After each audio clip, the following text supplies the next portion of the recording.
Dear friends, आप सभी का स्वागत है साइन एकेडमी यूट्यूब चैनल पर। और ये फ्लेमिंगो बुक से पहला चैप्टर है द लास्ट लेसन, जिसका हिंदी में मतलब होता है कि अंतिम पाठ। अब इसमें जो राइटर हैं अल्फांसो डॉटेट, इनका जन्म 1840 में हुआ था एंड 1897 में इनकी डेथ हो चुकी होती है ना। वाज अ फ्रेंच नॉवलिस्ट, अब जो कि एक फ्रांस के उपन्यासकार होते हैं एंड शॉर्ट स्टोरी राइटर, और ये कहानीकार भी होते हैं। The last lesson is set in the days of the Franco Prussian war 1817 to 1871। अब यहाँ पे कहानी ये है कि जब ये फ्रांस और प्रशिया के बीच में जब युद्ध हो रहा था, उन दिनों की कहानी का इसमें जिक्र किया गया है।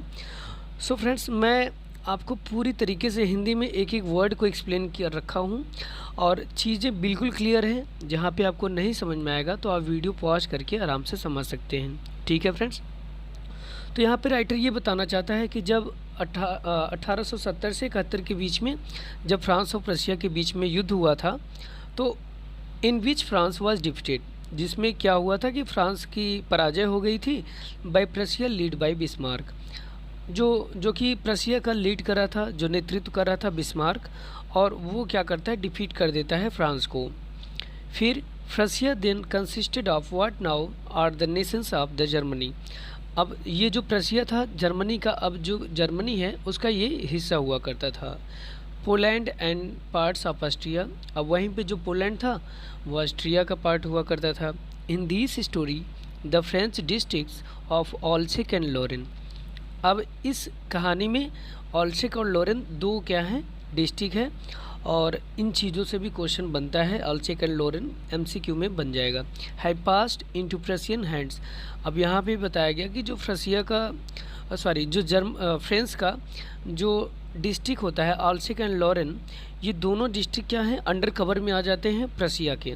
ठीक है, तो इनके ऊपर प्रशिया का अधिकार हो जाता है।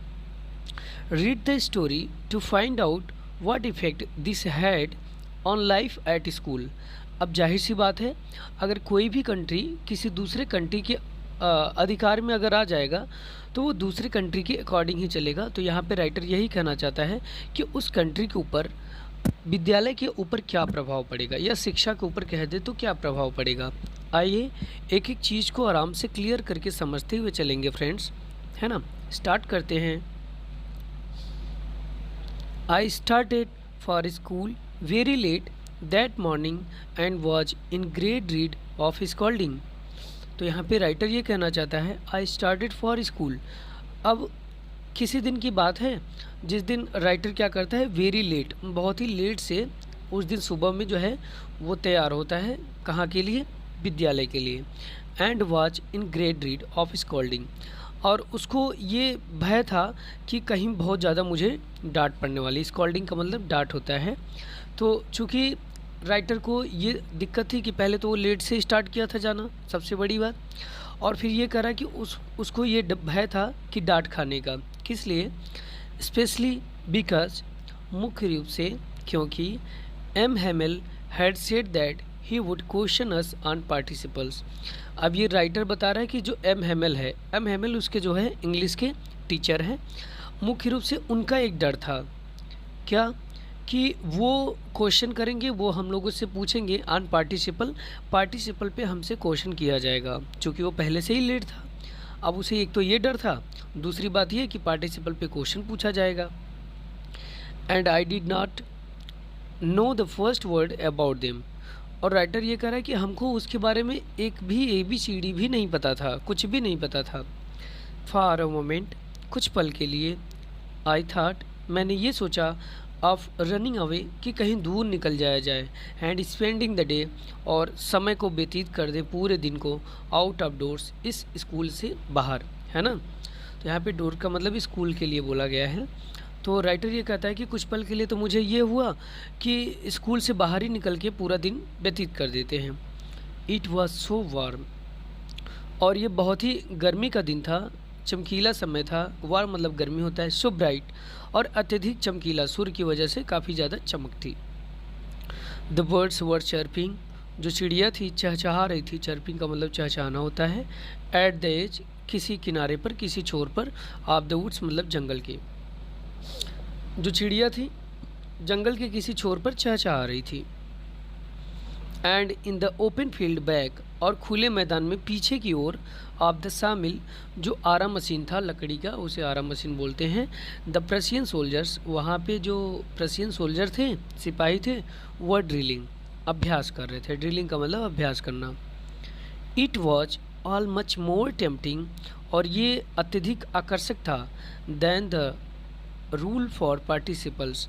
अब ये सब सारी जो दृश्य थी वो उसे क्या लग रहा था, प्रलोभित कर रहा था पार्टिसिपल के रूल की अपेक्षा। But I had the strength to resist, लेकिन हमारे पास ये साहस था रजिस्ट करने का, झेलने का। And hurried off to school, लेकिन मैं क्या किया, हरीड ऑफ स्कूल मतलब चल दिया, विद्यालय के लिए मैं रवाना हो गया। When I passed the town hall, और जब मैं टाउन हॉल मतलब कि सभागार से जैसे ही मैं गुजरा, there was a crowd in front of the bulletin board. Bulletin board का मतलब होता है सूचना पट। तो राइटर ये बोल रहा है कि जब मैं सभागार से होकर गुजरा तो वहाँ पे काफ़ी भीड़ लगी हुई थी, crowd in front of the bulletin board, उस सूचना पट के सामने। फॉर द लास्ट 2 years, जहाँ से पिछले 2 वर्षों से, ऑल आवर बैड न्यूज़, हमारे बुरे समाचार, हैड कम फ्रॉम देयर, वहीं से आ रहे थे। द लास्ट बैटल्स, जैसे कि पिछला युद्ध, द ड्राफ्ट, हाँ द ड्राफ्ट मतलब कि सेना में जबरन जो है भर्ती कराना, ये सारी बातें। The orders of the commanding officer, और कमांडिंग ऑफिसर के जो ऑर्डर थे वो सब, ये मतलब सारी बातें वहीं से ही आ रहे थे, उस बुलेटिन बोर्ड से। And I thought to myself, और मैंने खुद से ही ये सोचा, विदाउट स्टॉपिंग, बिना रुके हुए, what can be the matter now, मतलब कि राइटर अपने मन में सोचा कि आखिर क्या हो सकता है। देन, तब, as I hurried by as fast as I could go, फिर मैं जितना तेज़ी से भाग सकता था उतना तेज़ मैं निकला। The black Smith, black Smith का मतलब होता है लोहार।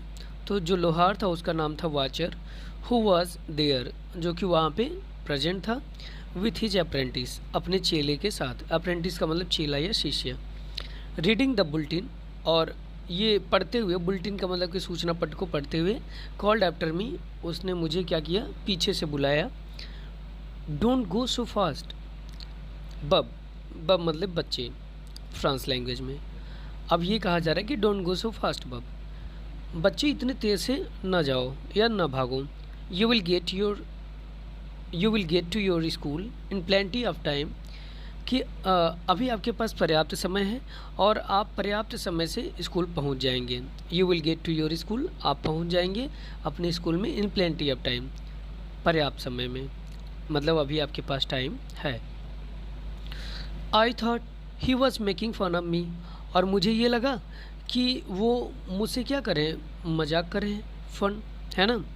And rushed M Hamel's little garden all out of breath, फिर क्या करता हूँ, एंड रिस्ट, मैं पहुँच जाता हूँ एम हेमल्स के छोटे से गार्डन में, बगीचे में, ऑल आउट ऑफ ब्रीथ, पूरी सांस के साथ, मतलब पूरी मतलब कि जब मैं वहाँ पे पहुँचता हूँ तो एक गहरी सांस के साथ में मैं वहाँ पे पहुँचता हूँ। ठीक है, चूँकि राइटर जो है भागते हुए जाता है तो इसीलिए बोला जा रहा है।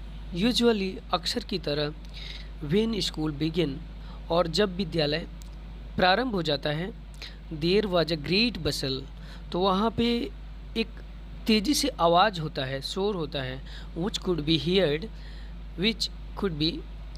Heard out in the street, जिसे बाहर की गलियों में या रोडों पे सुना जा सकता था। The opening and closing of desk, अब यहाँ पे डेस्क की बात की गई है, बट ओपनिंग और क्लोजिंग का मतलब यहाँ से देखो, खिड़कियों के खुलने का, और जो डेस्क बेंच की जो आवाज़ होती है ना, शोर, उसके लिए राइटर बोल रहा है कि कोई भी तेज़ी से आवाज़ सुन सकता था, बाहर की ओर इतना तेज़ी से आवाज़ जाता था। लेसन्स रिपीटेड इन यूनिसन, और पाठ के दोहराने की आवाज़ एक ही लय में, यूनिसन में, वेरी लाउड, तेज़ी से, with our hands over our ears to understood better, यहाँ पे ये कहा जा रहा है कि यदि हम क्या करें, अपने हाथ को अपने कानों के ऊपर अगर हम रख दें तो टू अंडरस्टैंड बेटर, तब भी हम अच्छे से उसको, आवाज़ को सुन सकते थे, मतलब इतनी तेज़ शोरगुल होती थी। And the teachers great ruler rapping on the table, और जो शिक्षक का ग्रेट रूलर, बड़ा सा, जो बड़ा सा क्या होता है, रूलर का मतलब पटरी होता है, रैपिंग मतलब थपथपाने, पीटने की आवाज़ को भी टेबल पर, मेज पर सुना जा सकता था। बट नाउ, लेकिन अब, इट वॉज आल्सो स्टिल, लेकिन आज जो है ये काफ़ी ज़्यादा शांत था, सब कुछ शांत था।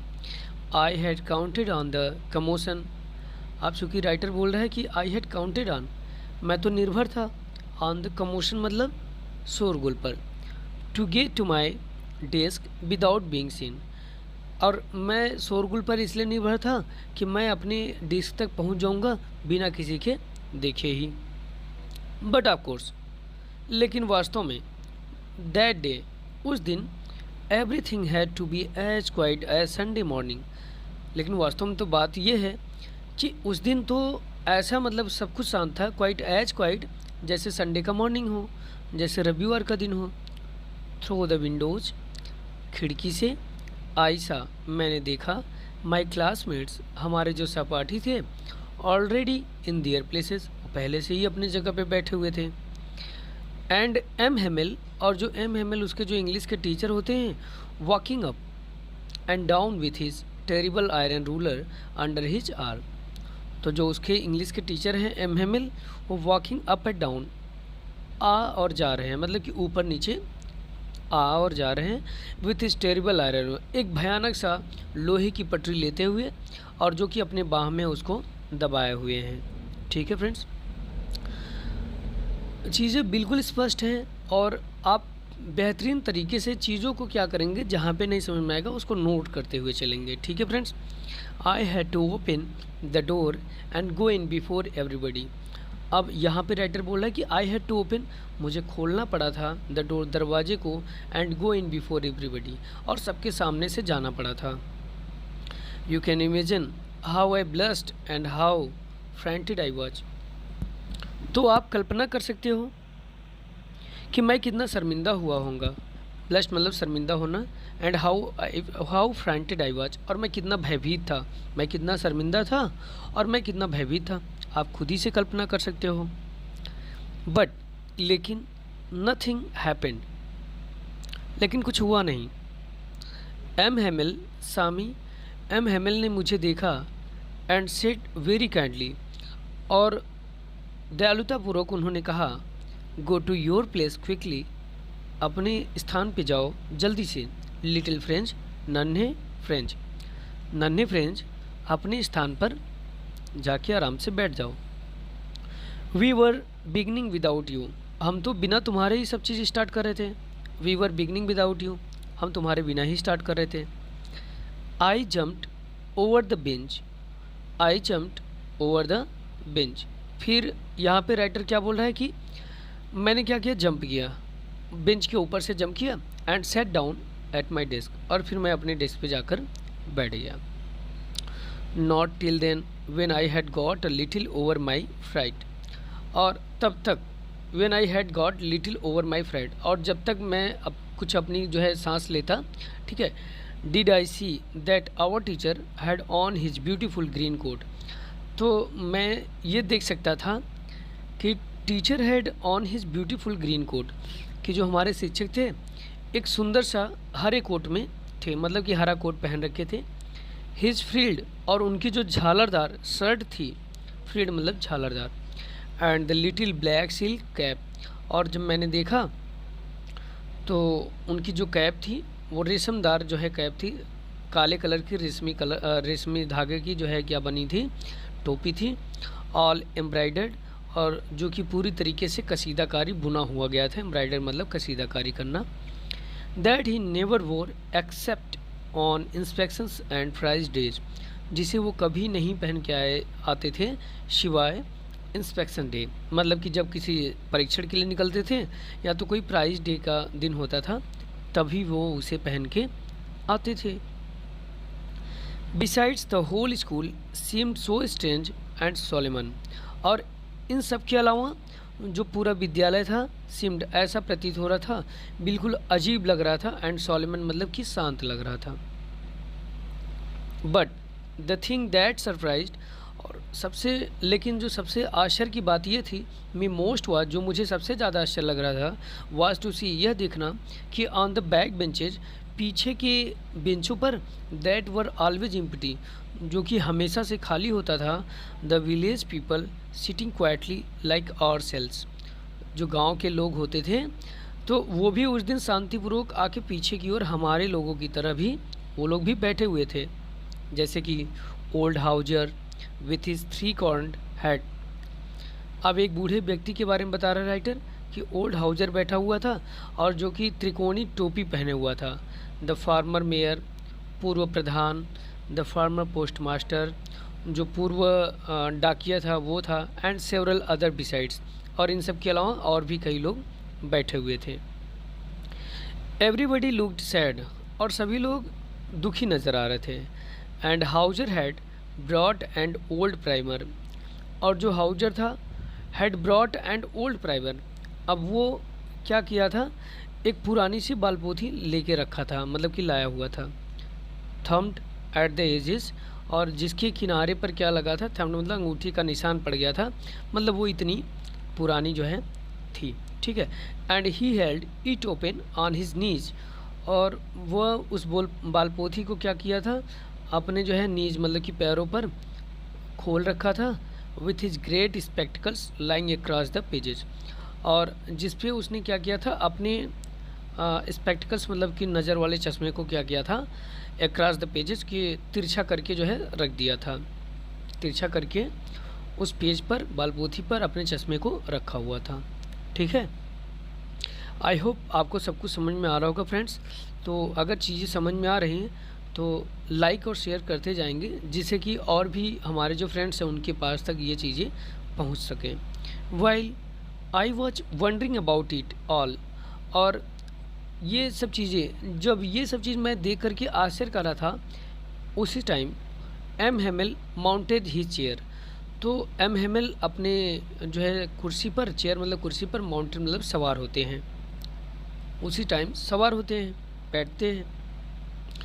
And in the same grave and gentle tone, और उसी गंभीर मुद्रा में और जेंटल टोन, एक नम्रता से, which he had used to me, जो कि हमें वो अक्सर बुलाया करते थे, अक्सर जैसे हमको ये पहले बोला करते थे। सेड माई चिल्ड्रन, उन्होंने कहा मेरे बच्चे, this is the last lesson, यह अंतिम पाठ है, आई शैल गिव यू, जो मैं तुमको पढ़ाऊँगा। The order has come from Berlin to teach only German in the schools of Alsace and Lorraine. अब चूँकि ये बता रहे हैं कि जो आर्डर आया है, जो आदेश आया है बर्लिन से टीच करने के लिए, क्या, ओनली जर्मन, कि अब बर्लिन से एक आदेश आ गया है कि सिर्फ स्कूलों में, विद्यालयों में जर्मन लैंग्वेज पढ़ाई जाएगी, और वो जर्मन में पढ़ाया तो जाएगा ऑफ ऑल्सेक एंड लॉरेन। कहाँ पे, ऑल्सेक और लॉरेन जो दो डिस्ट्रिक्ट है, यहाँ पे ये आदेश आया है कि जर्मन लैंग्वेज ही पढ़ाया जाएगा। The new master comes tomorrow, और जो नया शिक्षक है वो अगले दिन आने वाला है। This is your last French lesson, और यह आपका अंतिम फ्रांस का जो फ्रेंच लेसन है वो अंतिम लेसन है, अंतिम पाठ है। I want you to be very attentive, और मैं ये चाहता हूँ कि आप बहुत ध्यानपूर्वक चीज़ों को समझेंगे। What a thunderclap these words were to me, अब ये राइटर ये बोल रहा है कि कितनी गड़गड़ाहट, बिजली की जैसी गड़गड़ाहट थी, ये सारे शब्द वर टू मी, मेरे लिए, मुझे ये बिजली की गड़गड़ाहट जैसे लगे।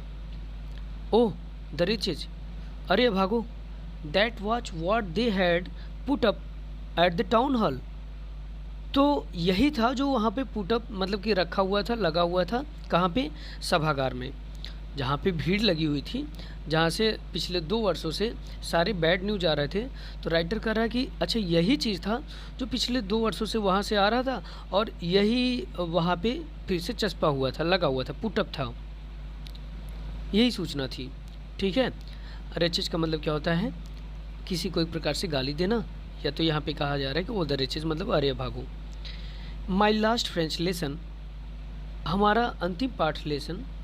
Y I hardly knew how to write, जिसे मैं हार्डली मतलब कि मुश्किल से जान पाया था हाउ टू राइट मतलब कि किस तरीके से लिखा जाएगा। I should never learn any more, अब मैं इससे ज़्यादा, I should never learn any more, अब मैं इससे ज़्यादा नहीं सीख पाऊँगा या मुझे इससे ज़्यादा नहीं सीखने को मिलेगा, है ना।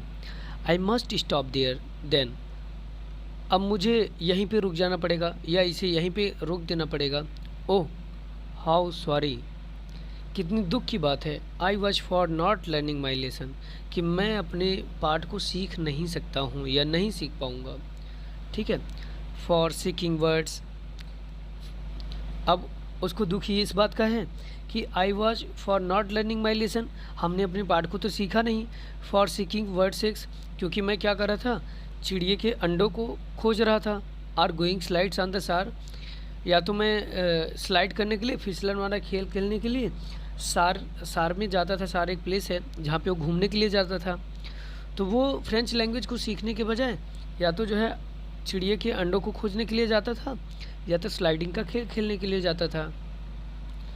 My books that had seemed such नाइसेंस a while एगो, और जो ये मेरी किताब है कुछ पल के लिए, कुछ पल पहले, वाइल एगो कुछ समय के पहले, जो नाइसेंस लगती थी, नाइसेंस मतलब कि बिल्कुल बेतुका लगता था, बहुत ही बेकार लगता था। सो हैवी टू कैरी, ले जाने में इतना भारी लगता था। माई ग्रामर, मेरी ग्रामर की किताब, and my history of sons, और संतों का जो इतिहास था। वर ओल्ड फ्रेंड्स नाउ, अब ये हमारे पुराने मित्रों के जैसे लगते हैं। अब राइटर ये कह रहा है कि ये जो हमारी किताब थी ग्रामर की, जो इतनी हैवी लग रही थी जाने के लिए, ले जाने के लिए, और जो संतों का इतिहास है ये भी हैवी लग रहा था, तो ये अब हमारे पुराने मित्रों के जैसे मुझे अब लगने लगे। I could not give up, और अब हम इन्हें छोड़ नहीं सकते हैं।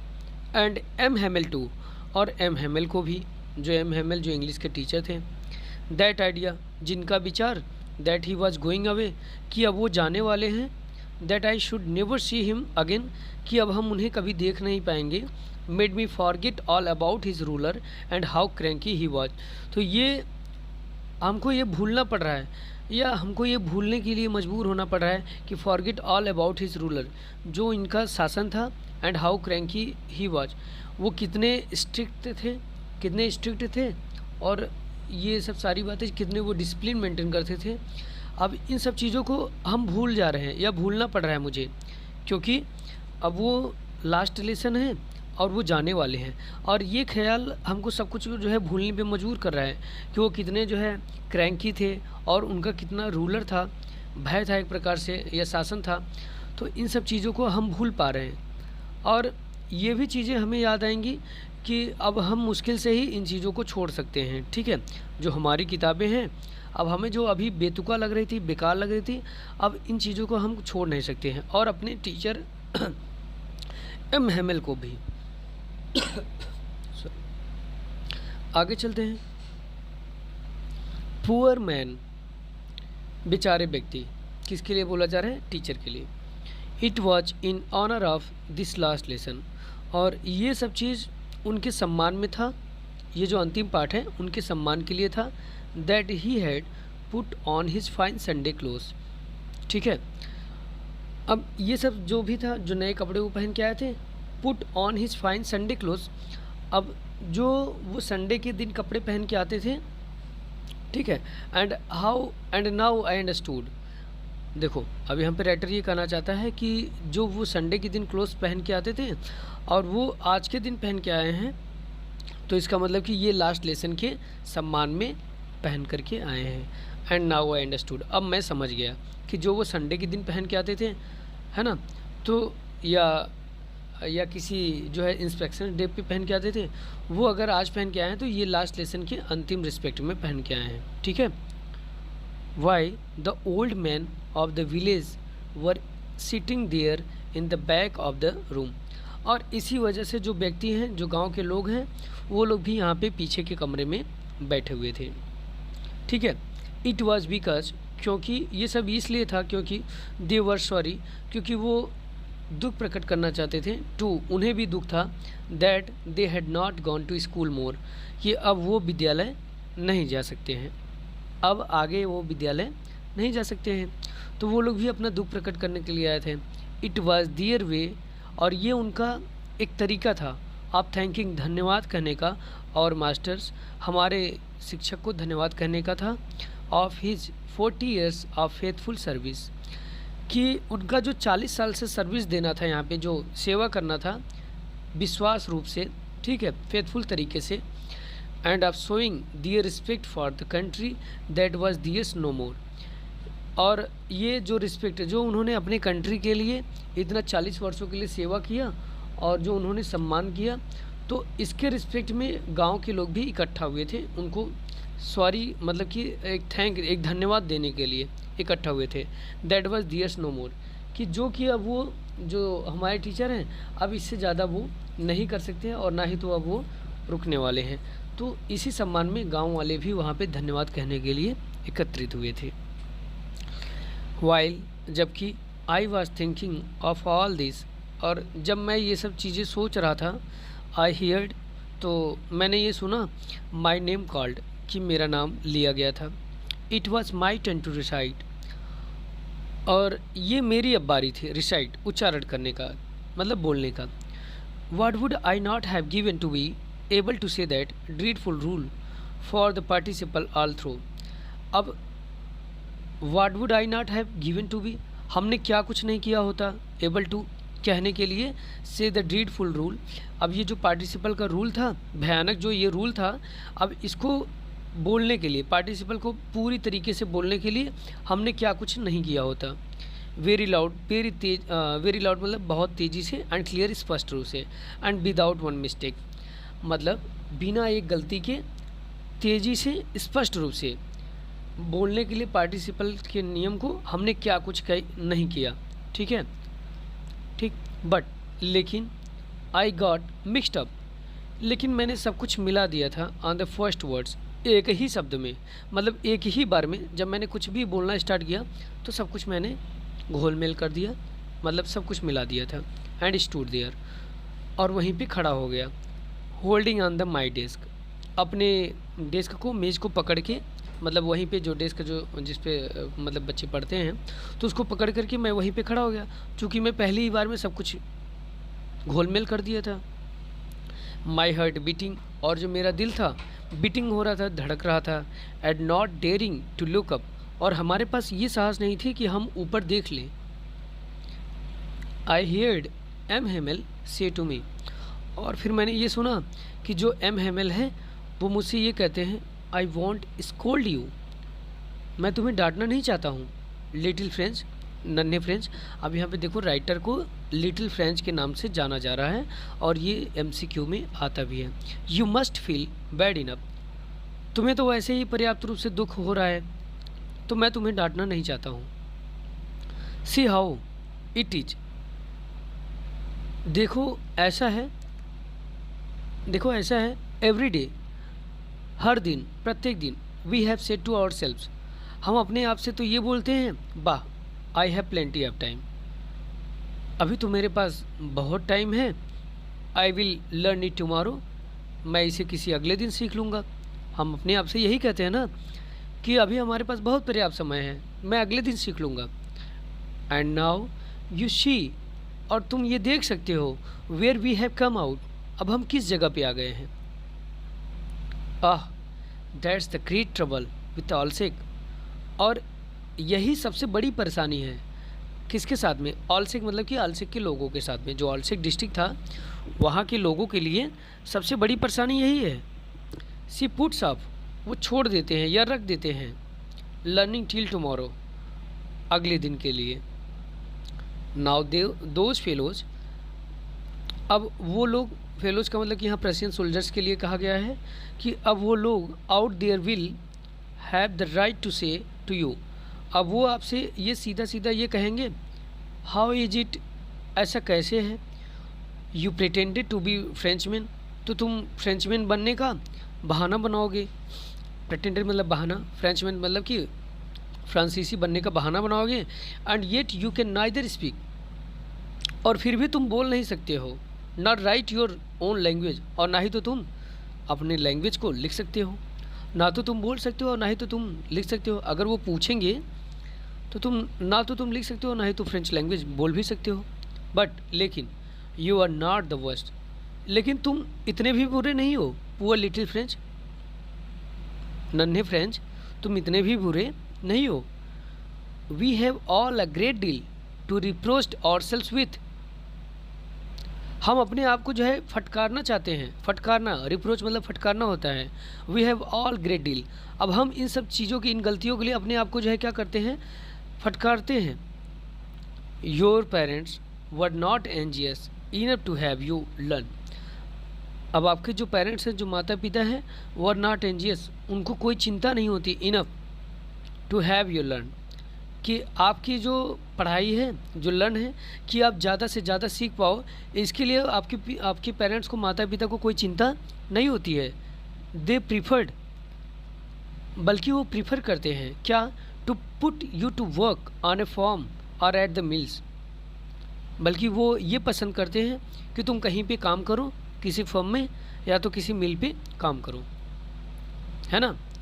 तो राइटर ये कहना चाहता है कि देखो, तुम्हारे पेरेंट्स को कोई चिंता नहीं होती है कि तुम अभी ज़्यादा से ज़्यादा ज्ञान अर्जित कर लो, बल्कि वो ये पसंद करते हैं कि तुम कहीं मिल पे या कहीं फर्म पे काम करना स्टार्ट कर दो।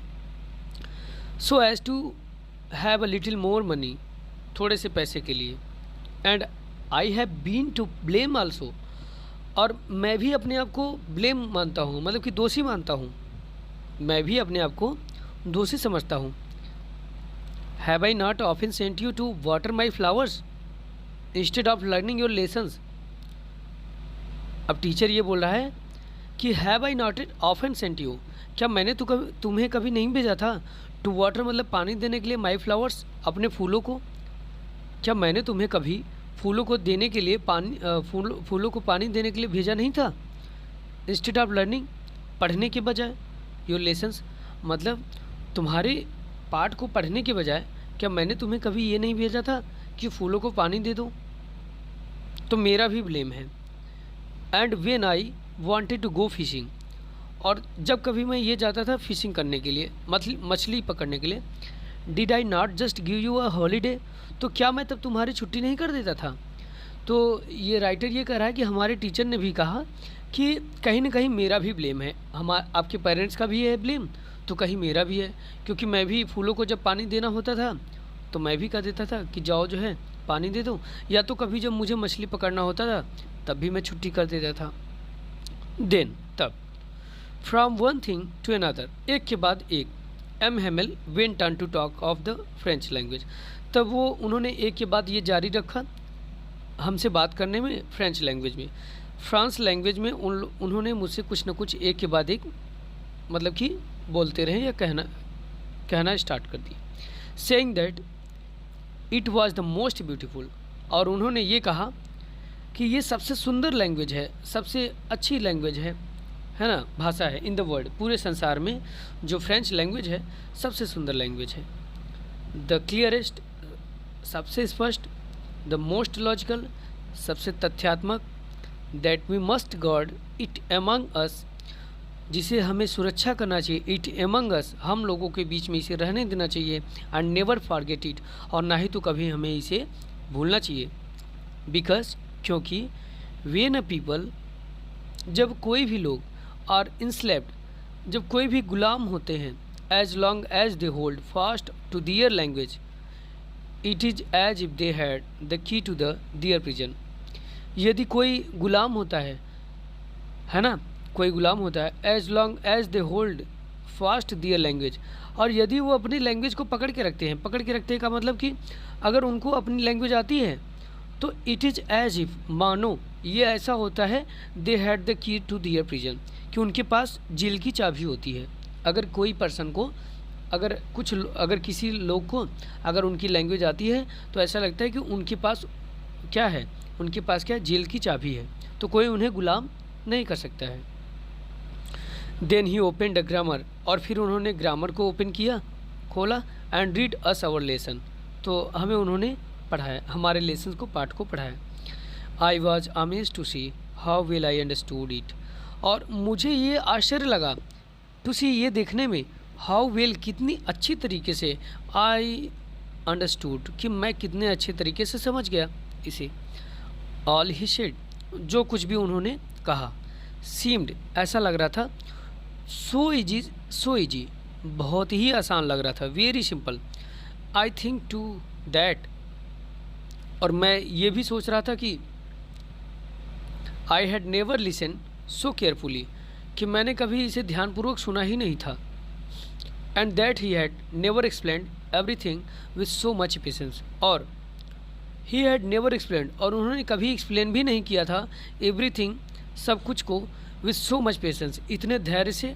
ना तो कभी उन्होंने इस चीज़ों को एक्सप्लेन किया था और ना ही तो मैंने कभी केयरफुली इसको सुना था। इट सीम्ड, ऐसा लग रहा था, almost as if the poor man wanted to give us all he knew before going away. अब यहाँ पे ऐसा लग रहा था, राइटर ये बोल रहा है कि ऐसा लग रहा था कि जो बेचारे, जो हमारे टीचर हैं, मैन वांटेड, ये चाहते थे, टू गिव अस, दे देना चाहते थे हम लोगों को, ऑल ही न्यू, जो कुछ भी वो जानते थे, बिफोर गोइंग अवे, जाने से पहले वो जो कुछ भी जानते थे, ऐसा लग रहा था कि वो सब कुछ हमको एक ही बार में समाहित कर देना चाहते थे। And to put it all into our heads, और सब कुछ हमारे ब्रेन में भेज देना चाहते थे। एट वन स्ट्रोक, एक ही प्रहार में, एक ही बार में वो सब कुछ बता देना चाहते थे, जो कुछ भी वो जानते थे। आफ्टर द ग्रामर के बाद we had lesson in writing, तो फिर हमारा एक जो है क्या हुआ, लेसन, एक पढ़ने का जो है, एक राइटिंग, एक लिखने का जो है लेसन आया हमारा, जो है ग्रामर के बाद में एक राइटिंग लिखने वाला लेसन आया। दैट डे, उस दिन, M Hamel had new copies, और एम हेमिल ने नई कॉपी लाई थी, फॉर अस, हम लोगों के लिए। रिटन, जो लिखा हुआ था, इन अ ब्यूटीफुल राउंड, सुंदर गोल अक्षर में लिखा हुआ था, फ्रांस अल्सेक, जिसमें क्या लिखा था, उन डिस्ट्रिक्ट का नाम लिखा था, फ्रांस अल्सेक। दे लुक्ड, और वो जो राइटिंग थे ऐसे लग रहे थे, लिटिल फ्लैग, छोटे छोटे झंडे की तरह लग रहे थे। फ्लोटिंग मतलब तैरते हुए, everywhere in the school room, class के, जो विद्यालय के सभी कक्ष में बिल्कुल तैरते हुए छोटे छोटे झंडों की तरह नज़र आ रहे थे। हंग, जो कि लटके हुए थे, फ्रॉम द रॉड से लटके हुए थे, at the top of our desk, जो कि हमारे डेस्क के एक रॉड पर ऊपर टॉप पर जो है लटके हुए नज़र आ रहे थे। मतलब कि जो राइटिंग, सुंदर राइटिंग में जो ऑल्सेक फ्रांस लिखा हुआ था, वो पूरे हर एक विद्यालय के कमरे में, कक्ष में इस तरीके से तैरते हुए नज़र आ रहे थे, है ना। और वो हर कमरे के डेस्क पर जो है ऊपर टॉप की ओर जो है वो लटका हुआ नज़र आ रहा था। You are to have seen, और आपको ये देखना चाहिए था, how everyone set to work, और सब कुछ कितना, मतलब कि सभी लोग, everyone set to work, कितना सभी लोग काम करने में बिजी थे। And how quiet it was, और कितना शांति था। द ओनली साउंड, सिर्फ ये आवाज़ आ रही थी, was the scratching of the pens over the paper. Means ये किसी स्क्रैचिंग करने की आवाज़ आ रही थी, घिसने का आवाज़ आ रहा था, पेन्स का मतलब कि कलमों का चलने का, पेपर के ऊपर चलने का, कलम का, पेन का जो है आवाज़ आ रहा था, सिर्फ स्क्रैचिंग, सिर्फ इतना ही आवाज़ आ रहा था। वंस सम, कभी तो, बीटल्स, मधुमक्खी, फ्लू इन, और एक आध बार तो मधुमक्खी भी उड़ करके अंदर आई, but nobody paid any attention to them, लेकिन किसी ने भी उनके ऊपर भी ध्यान नहीं दिया। नॉट इवन द लिटिलेस्ट वंस, और यहाँ तक कि छोटे बच्चे भी उनके ऊपर ध्यान नहीं देते हैं। हु वर्कड, जो कि काम कर रहे होते हैं, राइट एंड ट्रेसिंग मतलब खींचने का काम कर रहे होते हैं, मार्क बनाने का। The tracing their fish hooks, जो कि मछली का जो पकड़ने वाला जो कांटा होता है उसको बनाने का, उसको खींचने का काम कर रहे होते हैं, वो बच्चे भी उस पर ध्यान नहीं देते हैं। एज इफ, मानो, दैट वाज फ्रेंच टू, और ऐसा लग रहा था कि यह भी फ्रेंच है, ये भी क्या है, ऐसा लग रहा था उन्हें कि ये फ्रेंच लैंग्वेज ही है। जो छोटे बच्चे बना रहे थे फ्रेंचिंग का, अब उनको ये लग रहा था कि फ्रेंच ही सीख रहे हैं। ऑन द रूफ, और छत पर पे, the pigeons cooed very low, और छत पर जो कबूतर थे कुड, बोल रहे थे गुटुरगु की आवाज़ में, वेरी लो मतलब धीरे धीरे। एंड आई थॉट, और मैंने ये सोचा, टू माई सेल्फ, मैं अपने मन में ये सोचा, will they make them sing in German, कि क्या वे इन्हें भी जर्मन लैंग्वेज में गवाएंगे। मतलब कि जो बर्लिन से जो आया था, जो ऑर्डर आया था कि जर्मन में भाई क्या आपको पढ़ना पड़ेगा, फ्रेंच लैंग्वेज को छोड़ना पड़ेगा। तो वही राइटर कह रहा है कि जो कबूतर थे, जो वो लोग आपस में जो बातचीत कर रहे थे, गुटरगु ये जो बोल रहे थे, तो क्या इन्हें भी ये गवाएंगे, कबूतरों को भी ये गवाएंगे French language, sorry German language में। ठीक है, इवन द पिजन्स, कि क्या कबूतरों को भी ये अपने जर्मन लैंग्वेज में गवाएंगे। Whenever I looked up from my writing, और जब मैं कभी अपने लिखने से जब खाली होता था, जब मैं ऊपर देखता था, आई सा, मैंने ये देखा कि M Hamel sitting motionless, M Hamel बैठे हुए थे, मोशनलेस मतलब कि बिल्कुल शांत, इन ही चेयर अपने कुर्सी पर, एंड गेजिंग और घूर रहे थे, first at one thing then at another, कि एक के बाद दूसरे चीज़ को जो है वो घूर रहे थे। ठीक है, मतलब जब मैं लिख करके जो है खाली होता था, बीच बीच में जब उन्हें देखता था, तो जो हमारे टीचर थे वो शांत बिल्कुल मोशनलेस में बैठे हुए थे और एक के बाद दूसरी चीज़ों को निहार रहे थे या गेजिंग कर रहे थे। As if he wanted to fix, मानो वह चाहते थे, टू फिक्स मतलब निर्धारित कर लेना चाहते थे, इन हिज माइंड अपने दिमाग में, just how everything looked in that little school room, उस छोटे से कमरे में जितनी भी चीज़ें जिस तरीके से नज़र आ रही थी, उनको इस तरीके से देख रहे थे कि जैसे कि वो अपने दिमाग में उसको बैठा लेना चाहते थे। फैंसी, कल्पना करो, फॉर 40 ईयर्स, 40 वर्ष से, he had been there in the same place, और वो रहे थे 40 वर्षों से वहीं से रह रहे थे, वहीं पे रह रहे थे, एक ही जगह पर रह रहे थे, with his garden outside the window and his class in front of him, मतलब जिस स्थान पे वो रह रहे थे वहाँ से आउटसाइड में उनका गार्डन था, बगीचा था।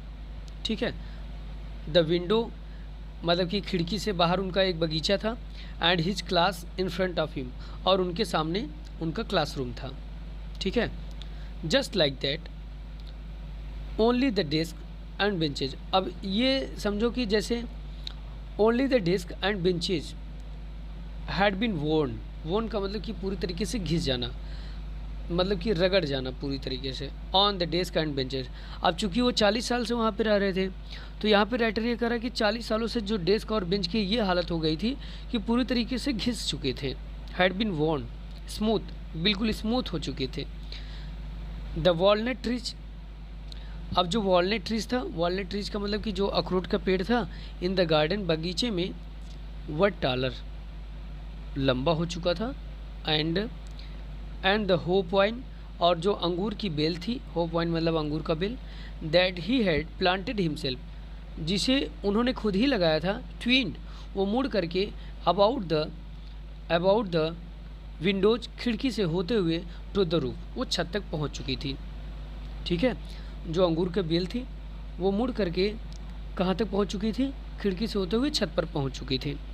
How it must have broken his heart to leave it all, अब ये सभी चीज़ों को छोड़ना उनके दिलों को किस तरीके से तोड़ने जैसा था। मतलब कि इन सभी चीज़ों को, चूँकि वो पहले से ही अपने आप से सब कुछ 40 वर्षों तक वहाँ पे व्यतीत किए थे, तो इन सभी चीज़ों को उन्हें छोड़ना ये उनके लिए क्या था, एक दुख था, एक मतलब कि हार्ट टचिंग वाली बात थी। ठीक है, पुअर मैन, बेचारे व्यक्ति, टू हियर हिज सिस्टर, और वो सुन रहे थे अपने सिस्टर के मूविंग, चलते हुए की आवाज़, about in the room above packing their trunks, मतलब कि जहाँ पे वो बैठे थे तो उसके ऊपर वाले कमरे में अपने बहन के चलने की आवाज़ उनको सुनाई दे रही थी, पैकिंग, जो कि पैकिंग कर रही थी, दियर ट्रंक्स मतलब अपने संदूक को पैक कर रही थी। फॉर द मस्ट लीव, क्योंकि उन्हें छोड़ना था, द कंट्री नेक्स्ट डे, क्योंकि उन्हें अगले दिन जो है छोड़ना था, इसलिए वो अपने ट्रंक्स को, संदूक को पैक कर रही थी ठीक है। तो इन सब सारी चीज़ों को वो सुन रहे थे। But he had the courage to hear every lesson to the very last. लेकिन उनके पास पर्याप्त रूप से साहस था सुनने के लिए एवरी लेसन, प्रत्येक पाठ को लास्ट तक, अंतिम समय तक उनको सुनने के लिए उनके पास पर्याप्त साहस था। आफ्टर द राइटिंग, और लिखने के बाद, we had a lesson in the history, in history, हमारा एक इतिहास का अंतिम पाठ होता है। एंड देन द बेबीज, और जो छोटे बच्चे होते हैं, चैंटेड, बोलते हैं, दियर, वो सब अपना अपना जो है पाठ बोलना शुरू करते हैं। बा, बी, बो, बो, मतलब जिस तरीके से हम लोग ये पढ़ते हैं नहीं कि ए बी सी, तो इस तरीके से वो जो छोटे बच्चे थे उन लोगों ने चैंटेड किया, बोला बा, बी, बो, बू, ठीक है। Down, down there at the back of the room old Hauser. Down का मतलब प्रकट करना होता है, और डाउन का मतलब कि सुबह होता है, सुबह का एकदम भोर का समय होता है, लेकिन यहाँ पे प्रकट करने से होगा दियर एट द बैक रूम। और जो पीछे के कमरे में जो ओल्ड हाउजर था वो इन चीज़ों को वो भी प्रकट कर रहा था। Had put on his spectacles, जो कि अपने चश्मे को रखा हुआ था, एंड होल्डिंग, और पकड़ रखा था, his primer in both hands.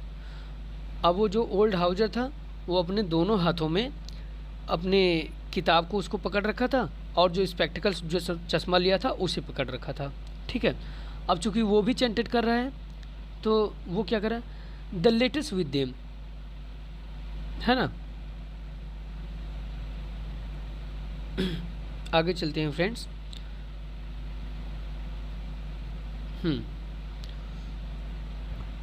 Holding his primer in both hands, ठीक है।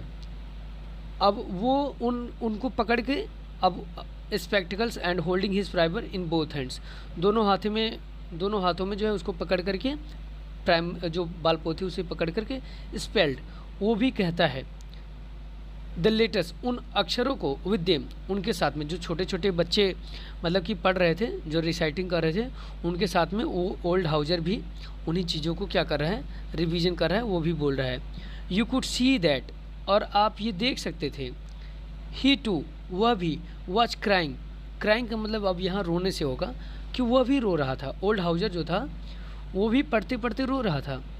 हिज वॉइस ट्रम्बल्ड, और उसकी जो आवाज़ थी ट्रम्बल, लड़खड़ा रही थी, विथ इमोशन, भावुकता से भरे हुए, वो भी जो है एक ट्रम्बल्ड, काँप रहा था, उसकी आवाज़ काँप रही थी, या कह सकते कि वो भी रो रहा था। And it was so funny, और ये अब मज़े की भी बात थी क्योंकि अब ये क्या कर रहा था, मतलब ये हमें ये भी लग रहा था, एक मज़े की बात भी लग रही थी, है ना, फ़नी भी लग रहा था। It was so funny to hear him, अब उसकी आवाज़ को चूँकि सुनने में अच्छा भी लग रहा था, that we all wanted to love, अब उसकी आवाज़ को सुन करके हम लोग हंसना भी चाहते थे, एंड क्राई, और रोना भी चाहते थे। चूँकि उसकी जो आवाज़ थी बच्चों की तरह, जैसे मतलब कि वो भी पढ़ रहा था, रो रहा था, तो हंसी भी पड़ रही थी, और अब जाने का दुख भी था, तो हमें भी रोना आ रहा था।